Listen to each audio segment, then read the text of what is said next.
லட்சக்கணக்கான குடும்பங்கள், கோடிக்கணக்கான கனவுகள். தமிழ்நாடு அரசு ஒவ்வொரு குடும்பத்திடமும் கேட்கின்றது, உங்க கனவை சொல்லுங்க. திருவள்ளூரில் இருந்து வந்த மின்சார ரயில் கடந்த 5ஆம் தேதி காலை 9:20 மணியளவில் வியாசர்பாடி பேசின் பிரிட்ஜ் ரயில் நிலையத்திற்கு இடையே புறநகர் ரயில் நிலையத்தை நோக்கி சென்று கொண்டிருந்தது.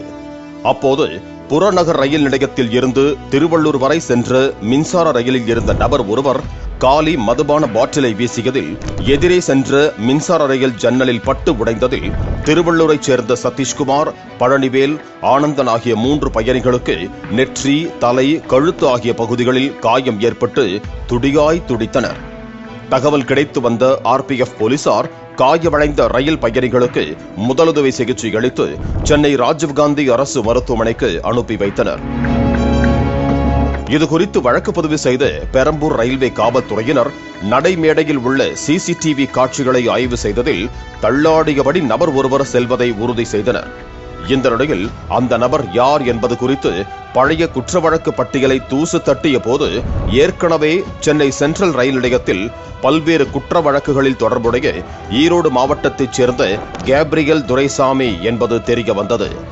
இதையடுத்து அந்த நபரின் முகவரி குறித்து விசாரணை செய்த போது ஈரோட்டைச் சேர்ந்த அவரது சகோதரரின் செல்போன் எண்ணில் தொடர்பு கொண்டு சம்பவத்தில் ஈடுபட்ட கேப்ரியல் துரைசாமியின் செல்போன் எண்ணை பெற்றனர்.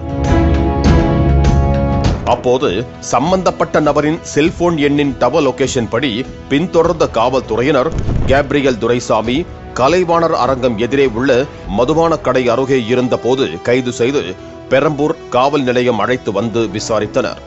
சம்பவத்தன்று மது போதையில் சென்னை புறநகர் ரயில் நிலையம் வந்த கேப்ரியல் துரைசாமி திருவள்ளூர் செல்லும் ரயிலில் ஏறியதாகவும் இடுப்பில் சொருகி வைத்திருந்த குவார்டர் பாட்டில் இருந்த சரக்கை குடித்துவிட்டு ஏதாவது பிக் பாக்கெட்டில் ஈடுபடலாம் என நினைத்து மின்சார ரயிலில் ஏறிய போது கையில் இருந்த காலி மதுபான பாட்டிலை வீசிய போது எதிர் திசையில் வந்த ரயிலில் பட்டதாக கேஷுவலாக கூறியுள்ளார்.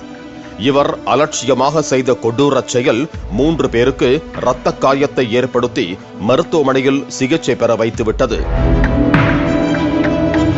இதனைத் தொடர்ந்து கைது செய்யப்பட்ட கேப்ரியல் துரைசாமி நீதிமன்ற உத்தரவின்படி புழல் சிறையில் அடைக்கப்பட்டார். மேலும் அவர் மீதுள்ள பழைய குற்ற வழக்குகள் என்னென்ன, அதற்கு அவர் மீது குற்றப்பத்திரிகை தாக்கல் செய்யப்பட்டதா என்பது குறித்தும் விசாரிக்க ஆரம்பித்திருக்கிறார்கள். குற்றத்திற்கான தண்டனை துரத்திக் கொண்டே வந்திருப்பதை அறியாத கேப்ரியல் துரைசாமி தற்போது சிறையில் கம்பி எண்ணிக் கொண்டிருக்கிறார். பாலிமர் செய்திகளுக்காக செய்தியாளர் வினோத்குமார். லட்சக்கணக்கான குடும்பங்கள், கோடிக்கணக்கான கனவுகள். தமிழ்நாடு அரசு ஒவ்வொரு குடும்பத்திடமும் கேட்கின்றது, உங்க கனவை சொல்லுங்க.